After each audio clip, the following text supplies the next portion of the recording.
change. Today our homes look very different, with the vast majority of them being dual income, where all parents work, even when there are young children within the home. So in terms of legislative priority and administrative priority, the President, Congress has rightly determined that tax reform is the most critical goal in the months and obviously hopefully weeks to come.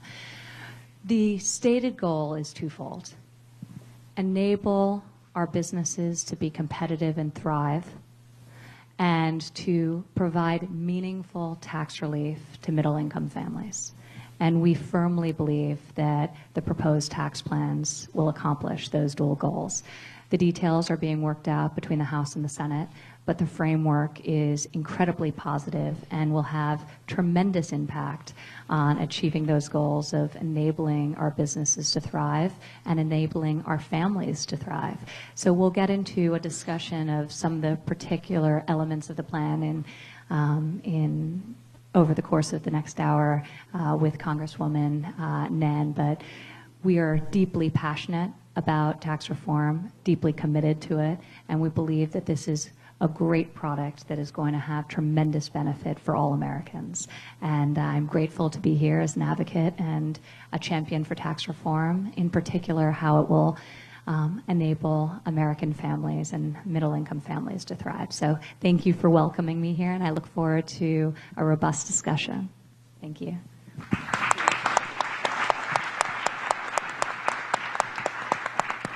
I too have family members that have served in Vietnam, and also most recently as the Air Force and the Army and the Navy. And so I applaud your service. I also had the privilege of participating in the Congressional Gold Medal presentation, and it was a real tearjerker. It's a very moving event, a very honorable, and a real privilege to be amongst so many veterans. So thank you very much. I wouldn't think of any other place to be on Veterans Day than here in Maine. Thank you. Structural integrity is really important to your business. I know it well because I have spent 30 years prior to being U.S. Treasurer in the packaging business. No competition, Derek. Don't worry about it, okay? And I actually can tell you how many corrugated boxes can go in a 40-foot trailer. About 2,300, if done right. Okay. So coming here was a real treat. Just the smell of your work, your product, tells me that this is a vibrant company. I mean, every shelf is filled, and they told me, don't lean against the styrofoam, you're going to get dirty. I said, huh. This, you know, I thrived on that. That brought wealth to my family, so thank you very much for inviting me here. Not only is structural integrity important to you, but it's also important for our economy. And that being said, as indicated earlier by both the Senator and Ivanka, it's been a long time since tax reform has taken place, and especially for small business. You know, tax reform for small business, the last time, at least a data point that I have, is World War II for small businesses. So it's long in coming, and I look forward to continue elaborating on those particular points that are beneficial to small business in this tax reform. It's a unified effort. It's both the House and the Senate and the White House. And it's not a Democrat or Republican or independent. It's a unified effort to do it right for all Americans. Thank you.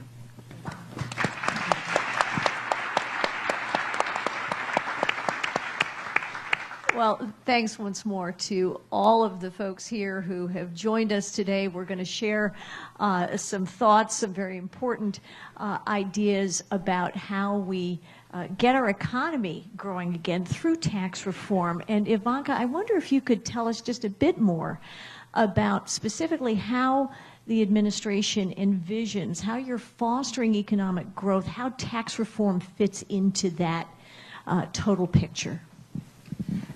Thank you, Congresswoman. So I think what we've seen over the course of the last several months is stock market at historic highs. For the first time in a very long period of time, we're starting to see modest wage growth, which is something that this country has not enjoyed in far too long.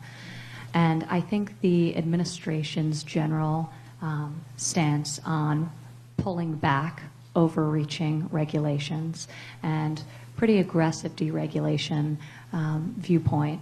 Not all regulation is bad, but a lot of regulation does not achieve the intended goal and places tremendous burden on business, particularly small business, that doesn't have the margin or the ability to deal with overreaching regulations. So I think the combination of deregulation with pro-growth policies coming out of the White House, workforce development, skills training, technical education, the priorities that we're focused on as we think about developing the workforce of the future to enable our American citizens to be able to thrive in the modern economy, and that combination of workforce and education, and how the administration is being very thoughtful, and it's on a personal level a real focus of mine on apprenticeship and skills training. But the combination of deregulation with workforce development with tax reform will be explosive for GDP growth in this country. We got used to hearing that sub 1% growth was the new normal in this country. And already in recent months, we've seen that it doesn't have to be. We've hit 3% multiple times over. We think sustained 3% is highly achievable, albeit conservative, and that the combination of deregulation and comprehensive tax reform will enable us to do far, far better than that. So this administration is focused on job creation, it's focused on growth, it's focused on creating prosperity for all Americans, and we think tax reform is incredibly fundamental to that goal, and are very, very passionate and excited and optimistic that we'll be able to get it done this year. Well, with the talents we have assembled here, I have no doubt, and thank you, Ivanka, for framing that so importantly. It really is an incredible opportunity for all of us. And apropos of that, Senator Collins, one of the components of tax reform, one of the components for growth is consideration of our corporate rate being 35% at the moment, as you know, while the average for industrialized countries is actually 22%. And of course, Maine is the home to great American companies like New Balance, LL and of course, bulk packaging. What I think everybody would like to know is how will the tax reform give a competitive advantage to companies in Maine? What does that mean for the state you love so much? When a company looks at where to create jobs and where to invest, it naturally considers the tax rate. And the fact is that our country has the highest corporate tax rate in the entire world. And that puts our good companies, you've mentioned New Balance and LL Bean and so many others, at a competitive disadvantage. And it causes a lot of companies, fortunately not those so much, to decide to locate their plants and create jobs overseas. We want those jobs created here in America. And that's why lowering the corporate rate so that we're more competitive with other countries is vital to economic growth and job creation. In addition, we must never forget our small businesses, and they are responsible in this state for 2 out of 3 net new jobs. And it's really important that we remember that a lot of those companies are not C Corps. They are S Corps. They are companies where, which we call pass-through companies. So we've got to take care of the small businesses as well. And those should be the goals of tax reform on the corporate and business side. But in the end, it's all about creating jobs. That's the purpose, is to make sure that our American companies, big and small, will create good jobs right here in the United States. Thank you, Senator.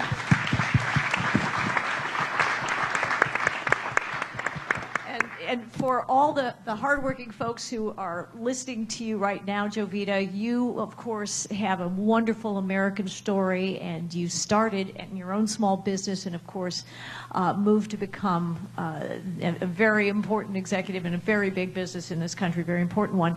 Can you offer some thoughts about, more specifically, just expanding on what Senator Collins said about how tax reform will help small businesses? As both Ivanka and the senator were speaking, I thought about the 3% GDP. If we could continue that for 10 years, we probably could anticipate 12 million new jobs, about $10 trillion to economic activity, and about a contribution of $3 trillion to our budgetary deficit. And those are some powerful numbers. In addition, the 3% it's doable, because you indicate, Senator, that strengthening job creation, and I call it sustainability. People want to see, there's no longer a cradle-to-grave type environment, but at least you have good paying jobs, because innovation will thrive. When the GDP is thriving and companies come back and they invest in their employees and they invest in research and development, there's opportunities for promotion within these infrastructures, these small businesses. And you're right, I did start out in the private sector, and I spent 30 years in the private sector on a very strong trajectory. Much like the trajectory that I've learned, Senator, that your employment is rebounding. So there's several hundred new jobs since the recession, and that's great news.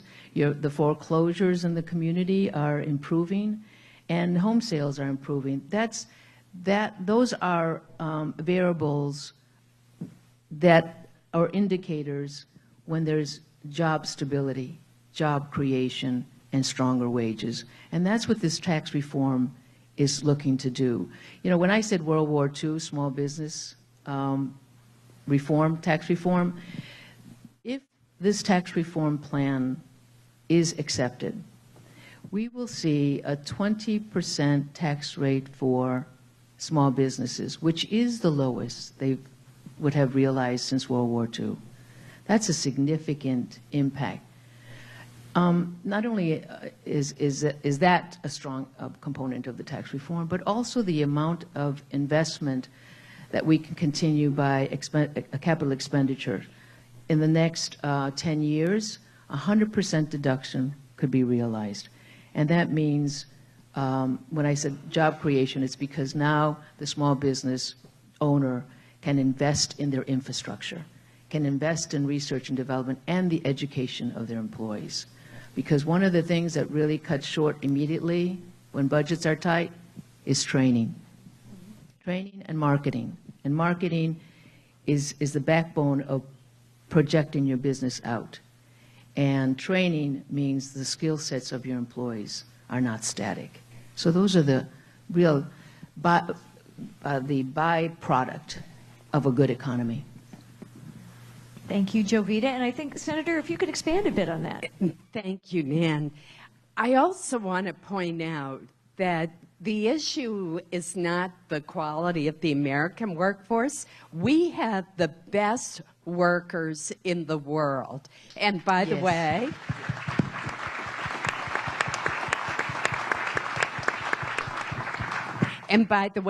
Maine has the best workers in the United States.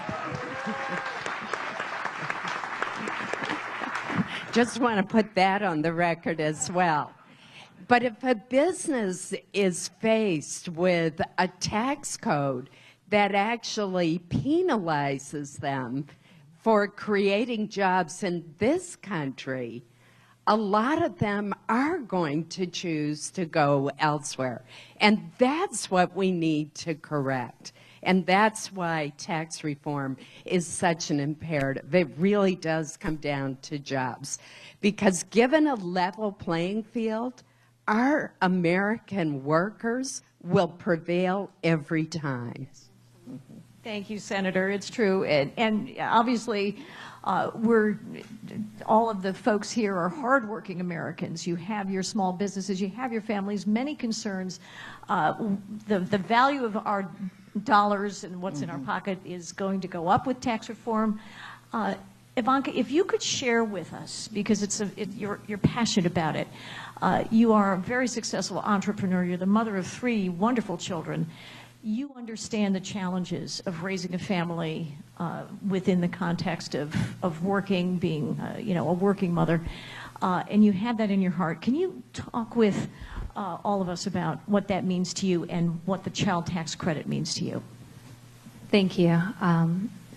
I have for many years now been advocating for stronger policies to support American working families. I realize how complicated it is to manage the competing demands of work and family, yet I have tremendous resources available to me to help me do it. And too few people are able to get the help that they need. So as part of tax reform, the administration was committed to 2 critical goals. The first we just spoke about, leveling the playing field, enabling our businesses to be competitive, enabling our businesses to thrive, creating jobs, creating wage growth. That is a core pillar. The other is supporting the American working family and recognizing how expensive it is to raise children, how hard it is, and this disproportionately falls on the shoulders of women when they have to leave the workforce to provide unpaid care from minors or adult dependents, which is increasingly a problem and something that Senator Collins has been a huge champion of, elder care and supporting families who are supporting adult dependents. So as part of tax reform, I am incredibly excited to see a materialization of some long-stated goals around expanding the child tax credit to put more money back in the pockets of hardworking Americans at a time when they need it the most, when they're raising their families.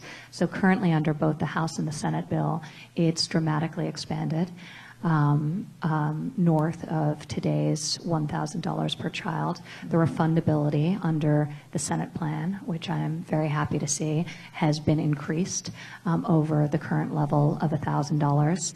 There is an additional credit for the benefit of non-child dependents. In the Senate, it's at $500 per non-child dependent. In the House, it's at $300, including the filer and the filer's spouse.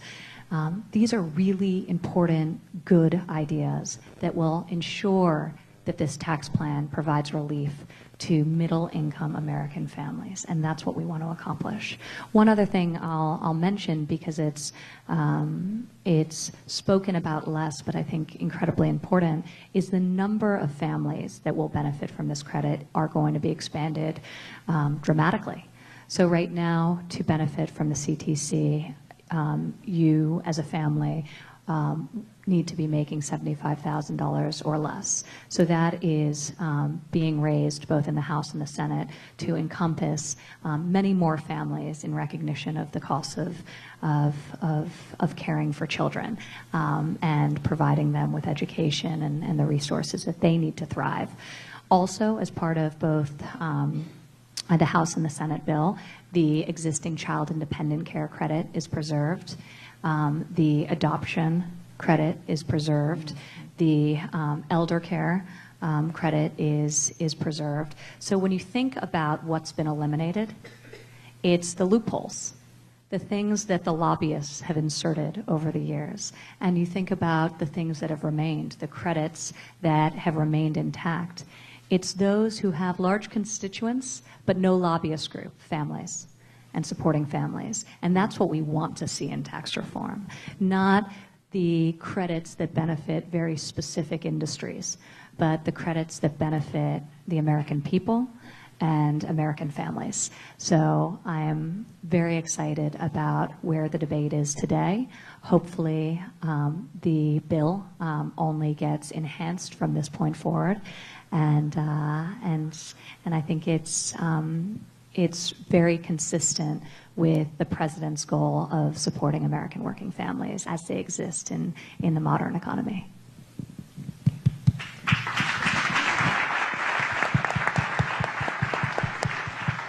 Ivanka, I'd like to add to your particular comment. I'm always setting up Ivanka for something she doesn't expect.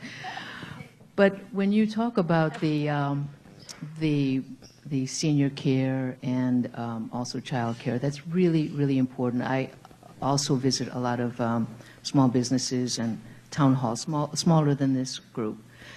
But when I speak to them, at least 77%, and we can verify those numbers, believe that the tax structure has a lot of loopholes and there's not a level playing field. And about 72% of the people say that it's too complicated. So to say that our United States citizens are spending about 6 billion hours every year processing their tax filings is, we could really do a lot more with those hours. The fact that small businesses spend anywhere from $15 to $16 billion to process their taxes, and the fact that we have anywhere from 12 educational incentives and 15 retirement incentives, and each one with their own regulatory, description, and 218 terms to describe marriage. And I say this very interestingly because I think I've seen all three. I've been non-married, married, and divorced. So, or should I say non-married again, right? Okay. I won't go into the numbers, but yes, that is very important to the you and me in this society. The senior care is important because there are a lot of baby boomers that are now responsible for their parents, I being one. And when you have your parents at 80, 70, and 90 with these very lasting, very difficult conditions, and now you go from full-time to part-time, and you're not earning the $50,000 or $60,000. The fact that we have a double standard increase on our taxes, in other words, the first $12,000 to $24,000 is going to be tax-free. That is so important for people who have to stay home and care for their children or their parents. That is critical. Doubling the standard deduction has an immediate and real impact for so many Americans. So doubling it to north of $12,000 for a single filer or $24,000 for a family is going to have an immediate impact for so many people. So that is, I'm glad you brought that up, and it's certainly very important and really a core pillar of this tax plan. Absolutely. But the simplification is true. You mentioned the number of hours. Another statistic that is mind-blowing is that 94% of Americans require professional assistance to file their taxes. That is absurd. Mm-hmm. So the fact that under this plan, the vast majority of Americans will be able to fill out a single postcard. Simplification democratizes the tax code, because complicated codes, we know, only benefits the people who can afford an army of lawyers and accountants to figure out the best possible structure for them. So simplification enables the tax code to really be democratized and to be fair for all. And I think it's very compelling just in terms of also how we collectively would prefer to productively spend our time. Right. And I promised myself not to say how many billions taxpayers and attorneys make filing taxes because it is a very strong sector, very necessary. Once my management trajectory and compensation trajectory improved, I have had tax consultants for 25 years. So the fact that we can now preserve some of those funds and apply them for long-term investments or retirements for that matter is very important to us. Well, thank you, Senator and Ms. Ivanka Trump, and of course, Mr. Vita Carranza. We are going to now go to, as our audience knows, we solicited questions from you when you walked in, and we have a few to share. And I'm going to mention, if you wouldn't mind standing up, Jim McCarthy, can you stand up? Jim from Lyman? Jim, thank you. Thank you for being here. And here is Jim's question. Senator Collins, how exactly can tax policy spur companies to return to the USA here in Maine for manufacturing? There are some very complicated provisions that are in our tax code now that are going to be changed. And one is that we're going to reduce the corporate rate, which, as I mentioned, is now the highest in the world. So that'll be an incentive. The other is that there are companies that have parked a lot of their capital and profits overseas, because if they come back, if they bring those profits back to the United States, they're going to be hit with that 35%, potentially a 35% corporate rate, or at least the difference between what they have paid in the country they're located and the 35% rate. So we're going to go to a new kind of tax system called the territorial tax system. And that's what most of the world uses. And that will encourage companies to bring back to the United States profits from overseas and invest them right here in this country.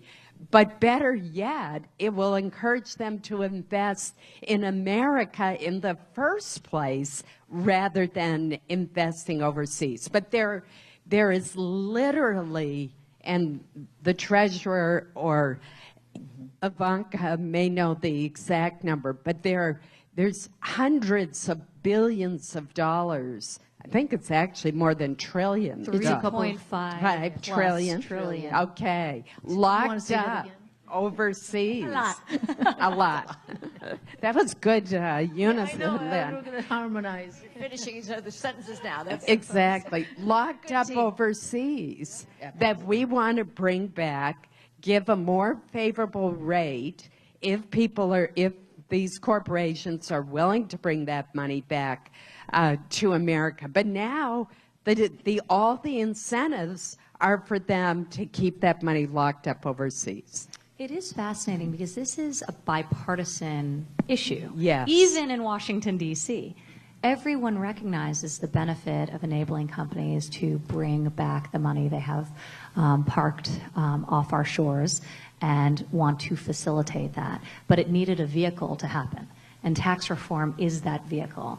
So I think that is incredibly exciting. But one of the great graphs that Javita and Secretary Mnuchin and their team at Treasury had showed me was the Reagan tax cuts and how dropping the corporate rate, sort of what that did to increased investment and prosperity domestically. But interestingly, there was an amazing chart that showed the speed in which the rest of the world said, that's really working, and started to drop their corporate rates to match ours, and then over a course of a number of years, reduce theirs dramatically beneath where our floor was, which stayed the same since those tax cuts. So it's recognized globally to be effective. That's why other countries are doing it. Yet it's been more than 3 decades since we've had any corporate tax rate cuts. So this is really about what you just said, Senator, leveling the playing field and enabling our businesses to be competitive in a global environment. And apropos of that, Ivanka, actually, Blake Winslow. Blake, good to see you from Presque Isle. Thank you, sir, for your question, which I'm going to direct to Ivanka, actually. And I suspect you're a young entrepreneur. But the question for you is, how will tax reform encourage entrepreneurship among young people? So it's a great question, and an area that I've been very focused on in my role at the White House is encouraging entrepreneurship, particularly female entrepreneurship, but entrepreneurship generally, and innovation domestically. Obviously, tax reform and making young entrepreneurs want to stay and want to start their businesses in the United States of America as opposed to elsewhere is critical. And people are now leaving school, joining the workforce, and making decisions about where in the world they want to locate, and are too often choosing for it not to be in the United States. So I think tax reform that encourages entrepreneurship to happen domestically is very positive. Obviously, cutting the rates on small business, the rate of small business will be, the tax rate for small businesses will be the lowest level since 1931, which is incredibly exciting. So that's more money back in the pockets of those business owners who can then invest in their workforce, in the infrastructure they need to scale their business, as opposed to maintain their business or simply keep it afloat. So tax reform, I think generally, rising tides lift all ships, and the focus, though, on small business and recognizing that small business is the lifeblood of our economy is why there has been so much thoughtful deliberation about how best to encourage small business owners and entrepreneurs through tax reform. And we think we've accomplished that goal. And Jovita can talk about this a little bit more, because what hasn't been mentioned is the fact that she also worked as deputy director of the Small Business Association, the SBA, which is doing incredible work. And we're aligning very, very closely with Linda McMahon there and her excellent team as she thinks about providing the capital, the networks, the mentorship opportunities to small businesses and entrepreneurs as they grow and seek to thrive. So she's one of the great champions of tax reform and its particular benefits to small business. Thank you, Ivanka. Sitting next to an entrepreneur is a real plus, besides being the first daughter. But in addition to what you indicated, Ivanka, I'm thinking about Derek Voigt. You represent one of the 35 million small businesses in the United States, including the farm business. And Linda McMahon, the administrator of SBA, is very focused on the amount of regulation, the amount of fees that banks charge for access to capital. The most significant growing population in that small business sector are women, especially the Hispanic women. And they are the underserved market, and so we have a definite focus on how we can improve that 80% or 80 cents per every dollar lent to women, and improve that to be able to have, if you apply for $1 million, you should get $1 million, not 80% of that. That's one point. The second point is that this administration, this president has stated, for any one regulation you put in, you remove two. And that will inspire the youth to innovate and to take advantage of the market and create businesses, because sometimes we are so over-regulated, you say it's not worth it. We have all these permits, we have to comply, it costs to comply, I have to have a particular staff to support that compliance, and I don't have the budget. So the less regulatory, Senator, that we can sponsor, the better for our young aspiring entrepreneurs. In addition to the regulatory and access to capital, innovation starts at a very young age. We have entrepreneurs still in high school. So, as you stated, Senator, we have the best work ethic and innovation and brains in the United States, and we would like to retain them. You know, repatriation of funds. We talked about the 2.8 million or the 3.4 trillion, trillion. When corporate America can bring back those trillions into the United States, they reinvest not only to share owners, but they reinvest in their infrastructure and their young employees. There'll be promotion opportunities, better wages, more R&D, and then obviously more opportunity for all Americans. Thank you. We have Hannah Abbott's question. Hannah? Hannah from Portland. Thank you, Hannah, for being here. And Hannah has a question for you, Ivanka. What advice do you have for a young woman who wants to start a business? And I think all three of our commenters can talk about that, starting with you, Ivanka, please.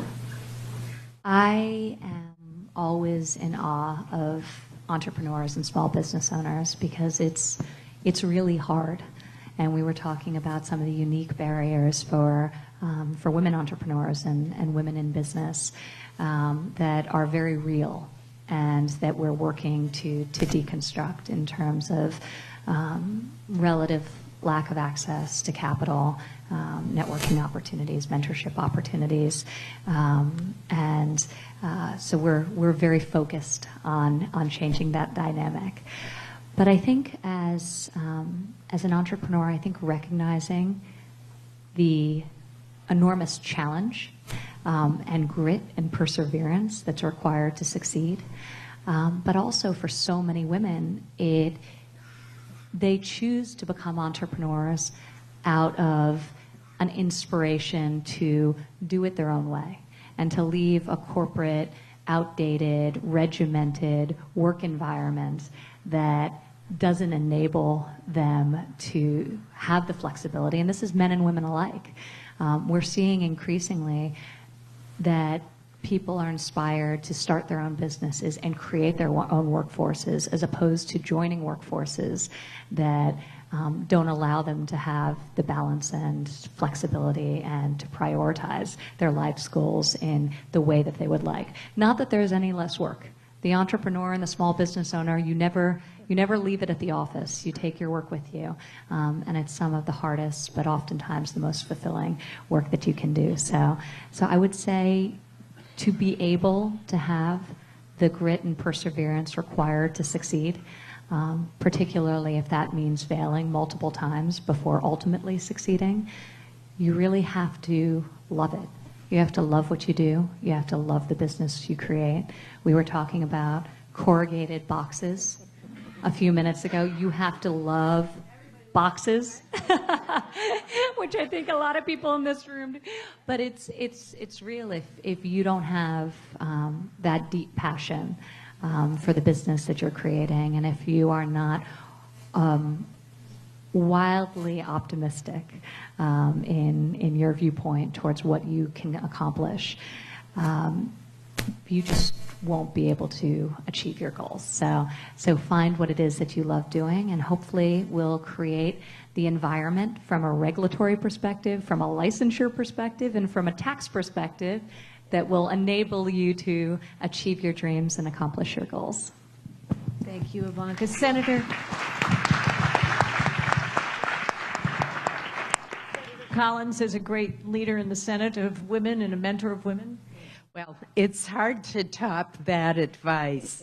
I would just say to not be afraid to take risks, that oftentimes people don't have enough confidence in their abilities, and they talk themselves out of following their dream and doing what they really want to do. My second bit of advice would be to choose a mentor.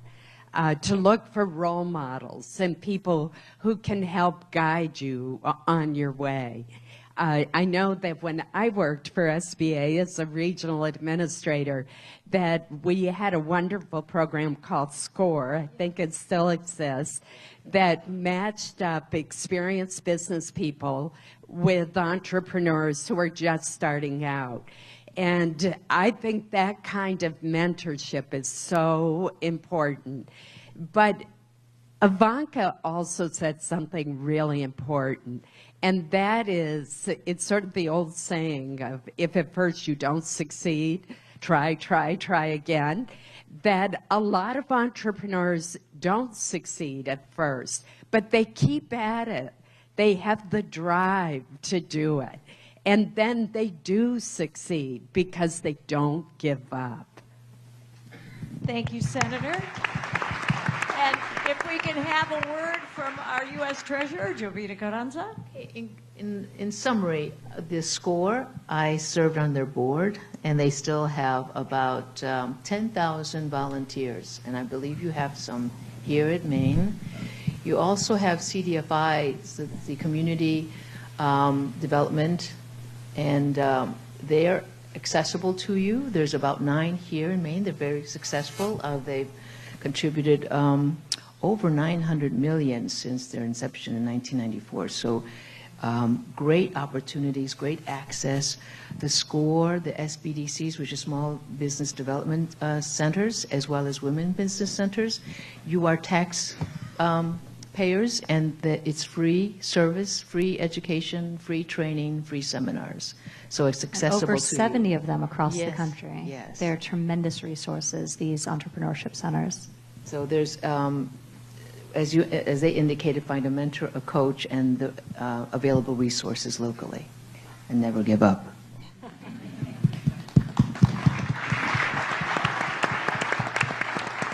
And I think this is, the time has flown by, and thank you to everyone who worked so hard for the state of Maine, for your communities, and for the common goal of making our country stronger and putting more Americans to work. Can we thank Senator Susan Collins, advisor to the President Ivanka Trump, U.S. Treasurer Jovita Carranza, and I'd like to ask each of you if you might have one final thought for us as we close. Senator? Getting tax reform accomplished is not going to be easy, but it is essential that we come up with a package that does spur economic growth and create jobs. It is essential that we give tax relief to hardworking, middle-income families who are struggling day by day to make ends meet. And it's also essential that we keep in mind the goal of simplicity as we do tax reform. And that's why doubling the standard deduction is so important. That's going to mean that somewhere in the neighborhood of 90% of taxpayers will be able to file a simple form and not have to itemize. We still have a long ways to go, but it has been so helpful to have had the advocacy of Ivanka Trump as we have been plowing through these very complex issues. And I want to do a special thank you to you on the child tax credit and on the child and dependent care tax credit. Those are so important to families all across America. And without your advocacy, I'm not sure we would have made the kinds of progress that are included in the Senate bills. So thank you so much for the good work that you did there. Thank you very much. And thanks for coming to Maine. In closing, I would agree with everything the senator just said about how vital tax reform is and how difficult it is to accomplish. If it was easy, it would have been done already. Decades would not have passed, but we're going to get it done. And in large part because we have great champions like Senator Collins, who deeply believe in this plan and how it will benefit middle-income American families and create prosperity for all Americans. So I am very optimistic. We are unified in our goals, and we believe we'll accomplish this, and we'll be very proud and excited to have done just that. So thank you for the warm hospitality that you've shown me here in Maine. I don't want to actually leave.